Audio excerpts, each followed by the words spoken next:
And I have this other story as well that we've been following for a couple of days now. It is a great headline. The two 15-year-old kids who were missing in Manhattan for 5 days, back home with their parents, healthy and safe.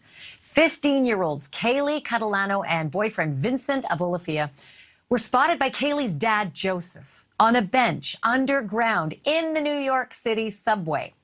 As you can imagine, emotions ran pretty high. Tears, hugs, even some yelling. And apparently that is when the NYPD stepped in because they tweeted this out, quote, responding to a commotion on the platform of the 42nd Street station, our task force officers were confronted with a relieved father hugging two teens. One of them is missing child. The kids were whisked off to the base where they were tended to by EMS before heading home. And there's a picture of the 4 officers who stepped in and helped out there. Okay, now we're 24 hours later. Oh, got a lot of questions, right? I have them. I know you have them. Questions about Kaileigh and Vincent's New York City escapade. Joseph Catalano, Kaileigh's dad, is joining us live now for this exclusive interview. He is the man who found the kids. Joseph, thank you. And goodness gracious, I am so glad this ended for you the way it did with Kaileigh back home with you. But what happened? Well, first off, thanks for having me on. I'm just grateful that you took the time out tonight. Oh, God, how it happened. Honestly, with thousands and thousands and thousands of supporters. First off, starting with all the families, Vincent's family, Kaileigh's family, from mothers, fathers, step-parents, aunts, uncles, cousins, friends, family members, community, law enforcement, Good Samaritans, the Petito family, Gabby Petito's family, who reached out to me personally. Just the outpouring of support and help and efforts that went into this search for our children I'm actually, it makes me emotional. It shows that how many good people are out there. So, you know, to answer Joseph, there's 2 Josephs now in this story. There's you, Joseph, and Joe Petito reached out to you? Actually, yes, Joe Petito reached out to us, and Gabby's mom and stepfather, James, reached out personally, yes, and put us just for support, you know, to help us, you know, bring these children back to us any way that they could help. They set us up with some good resources that we had used, that I contacted to try to help, where, you know, some really good resources to get this message out. So. Yes, they did. And it was really, I'm humbled and grateful that they did that. And I am going to reach out to them personally after this is all over. And it's amazing. So, Joseph, tell me, I mean, there's just so many questions that we have. First of all, on a good day, there's 8 million people in the city of New York, in Manhattan. And on a normal day, there's like 12 to 16. Sure. I know from our interview on Monday night with other family members when you were desperately looking that I think Vincent had his Chromebook from school and that it could maybe send out some pings about location. But even that in New York, if you get a pinpoint location, you're still looking at thousands and thousands of people, big, tall buildings underground. How did you find them, especially in a place so close to Times Square? There you go. Well, like, you know, like me and my family have been saying, you could put 100 people in the city and you would still wouldn't find them. You know, it would be hard to find, right? So, right, you add up those numbers that you said on any given day. And honestly, you know, Ashley, that day, you know, I just went with I went not looking. I said, you know, Kaileigh's mom and I had talked, and, I used my brother, strength from him, who's no longer with us, and asked to protect them. And asked him to guide me to them. And so she said, you know what, we've been focusing a lot on downtown, a lot of the efforts early on because of these pings. And yes, you want to, you know, a lot of more downtown in the Village, down in Chinatown, down there, Brooklyn Bridge, we were looking on Monday. So I just decided, I said, you know what, Tuesday, I'm going in by myself. And, you know, Kaileigh's mom, Erin, said go uptown. So I took the route up through Times Square, got up to about 50th Street. We did get a tip, which was awesome. Here's where law enforcement comes in. Somebody spotted them around, I would say, I think it was, you know, 800 8th Avenue. It was Row Hotel, actually. So that was the that's actual, not far. Yeah, that's not far from Times Square. But still, even if you get a tip or a ping or anything, finding anyone in the subway systems, was that just dumb luck? No, it was, like I said, it was divine intervention. Like I said, I used my brother as if I went to his gravesite Monday, the day before I went, and those are the exact 2 words I said. I said, keep them safe and guide me to them. And like I said, we've been usually focusing on downtown, and, you know, Erin and I had said, you know, Kaileigh's mom and myself said, you know what, we're going to send her on uptown today. And she told me to go up to 50th. I went up to 50th. She called me that the detective out in Suffolk County who was working the case got a tip that they were seen at this Row Hotel, which was literally minutes from me. I put it on my app, you know, the GPS, ran over there. They were not in the hotel, checked around, showed the pictures, went across the street to the Shake Shack. All of a sudden, right across the street from that Shake Shack on, I guess it's 44th and 8th, it was the Port Authority and 42nd subway. And it just, I went down there. I'll be honest, I went down there. You just and then had it a was thought. just, then it was just, yeah. Okay, And now, my daughter and Joseph, Vincent were right down there. Yes. Take me to this moment. You go down to the subway and you spot them. And knowing that we are not aware of their state of mind, how do you approach that? I'm wondering if you're fearful they're going to run from you. Like, how did you approach them? What was that moment of reunion like? Well, first off, obviously, you know that real quick. There's a lot of subways to choose from down there, right? And a lot of numbers and a lot of letters, a lot of up, down, and downtown.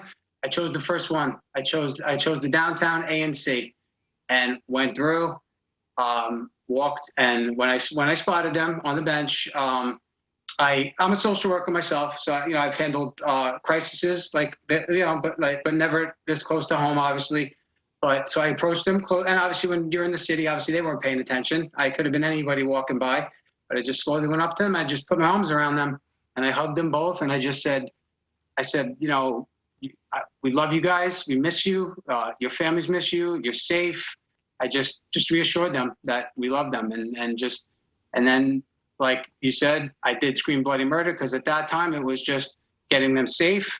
And these 4, like you shown, they were amazing. The police from, you know, that station, the gentleman came down, asked my daughter just to confirm and said, you know, Kaileigh, is this your dad? And she said, yes, this is my dad. And they took us off to the, you know, the safe precinct, which is right up the stairs, and just, you know, phenomenal. Like I said, my hat's off to them and what they do for the city and how they were with the children.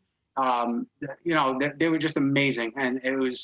So, Joseph, when that moment you said there was screaming, were you screaming at them like angry, or were you screaming for help? Like, describe what that was all about. I was screaming for help, meaning help, saying like, because I knew that I got them and I found them and I was so happy. But now it was just making sure that they were okay, and then getting them home safe to our family and Vincent home to his family. So. And I knew that. Were they okay? Like, were the kids on board with that? I mean, listen, this is. They were fine. They were very, obviously, I'm sure, startled to see me. You know, and very startled, I'm sure. As you know, but they were not unhappy to see me. My daughter, you know, was crying and said, "Sorry, Daddy. Sorry, Daddy. I love you, Daddy." And you know, Vincent, you could see, was tearful. And you know, and I made sure I FaceTimed both of their mothers, and. You know, and it was very emotional. It was very, very emotional. And, you know, they were both happy to see their family members. And because then when Vincent's family members came down, you know, and met us, I mean, it was just a very, very, very emotional reunion for all of us. And we are just so happy that they're home safe with both families, and that they know that they're loved. And so it was a miracle. It was really, really Joseph, does it seem as though, listen, I know kids fantasize about, you know, going on the run, and they think it's going to be, you know, unicorns and roses, and it is not, especially in New York City. Did you get the sense that they were at the end of their rope after 5 days as 15-year-olds who can't get a hotel? They're not old enough, and they're basically out there to fend for themselves. Like, what was their mental state when you reached them? Of course. I mean, that's always the biggest fear, like, right, what resources. But, you know, like I said, I think their mental state was just shock, you know. So I guess, you know, 5 days of that. And then, you know, like, and then me being there, I think it really was a shock. I think, you know, it was a shock, you know, and I think there are just probably a lot of emotions that are going on, processing a lot of things, and that's it. But like I said, they were okay, you know, they were okay.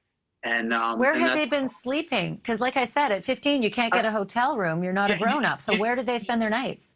you know what? Like I said, a lot of that has not come out yet because like I could only speak for our family and you know, with my daughter is that first and foremost, it was just making sure that she was okay. You know, we did make sure last night we took her to get medically checked, physically checked, you know, and make sure that, you know, she was okay. And as a parent, that was first and foremost, you know, and then those questions will come later because obviously her Well, safety and well-being. Vincent's mom gave us a statement last night saying that they had slept in a subway tunnel, but there were 4 or 5 nights that they had to find shelter. Do you know of anything else that they were able to do? I don't. Like I said, with Kaileigh right now, we're just in the early stages of just making sure she's okay. You know, making sure, you know, taking care of her well-being right now. And like I said, those questions, you know, will come from obviously the professional help that, you know, from the professionals that help to do that kind of stuff. And you I know, know this. Yeah, I know this is a sensitive time. Obviously, I can't imagine being in your shoes. But I also know that anybody watching would feel the same, you know, empathy, but also just they're mystified by it. And the number one question is, why did they do it? You know what? That is a good question. And hopefully with time and just, you know, healing, we will get, you know, truths, you know, because obviously, you know, this was less than 24 hours ago that they were found in a very, very, like I said, it was a, you know, for both families, it was a nightmare, a living nightmare, 24 hours a day, and nothing that I would wish on any family. And you know, and you know that cliche in the 10 o'clock news, you know, it's 10 o'clock, you know where your kids were, and for 5 nights, both families said no, and every night the sun went down, it was just heart wrenching. So, like I said, and so far, I mean, it's been almost 2 days now that Kaileigh's been home after finding her yesterday. You haven't been able to have that conversation or get those details out of her. Like, A, why did you do it? And B, what did you do for those 5 days, you know, on the run? Well, like I said, again, there are certain discussions that, you know, I choose to keep, you know, private between Kaileigh, her mom, her family, myself. But obviously, like I said, you know, from what I'm gathering, and again, because remember, too, it's like, you know, there's been a lot now since then that we've done, you know, and there's not that much time in the day to do a lot of the things that we've had to do since we've gotten home. And plus, reunite her with her family and her sisters. And that was the most important thing, her seeing her sisters, her talking to the people that love her so much. And like I said, you know, yes, there's been some minimal talks about like actual that, but you're not going to get all those answers in a less than 24-hour period. And obviously she needed rest and she needed sleep. And I will tell you, she slept very well last night. And so, you know, but like I said, I'm sure they like kids do. They probably went to all the fun spots that look fun, like the Times Squares and the Radio Cities and all that stuff. But as we know, and us adults know, you know, that city, although a great city, can be a very dark and dangerous place for teens, and it's definitely nothing that we would advocate any child to do. You know, no, you're right, and even harder now to find them because of the number of people who are tourists in the city. The number of people just out on the streets and in the subways has grown, you know, substantially. Hey, Joseph Catalano, I'm really glad for you. I'm so happy that this turned out the way that it did, especially since Christmas is in 10 days. I'm sure it's going to be a very merry one for you and your family. We're wishing you all the best. Thank you for watching. Click the red subscribe button below so you can get more of NewsNation's fact-driven, unbiased coverage.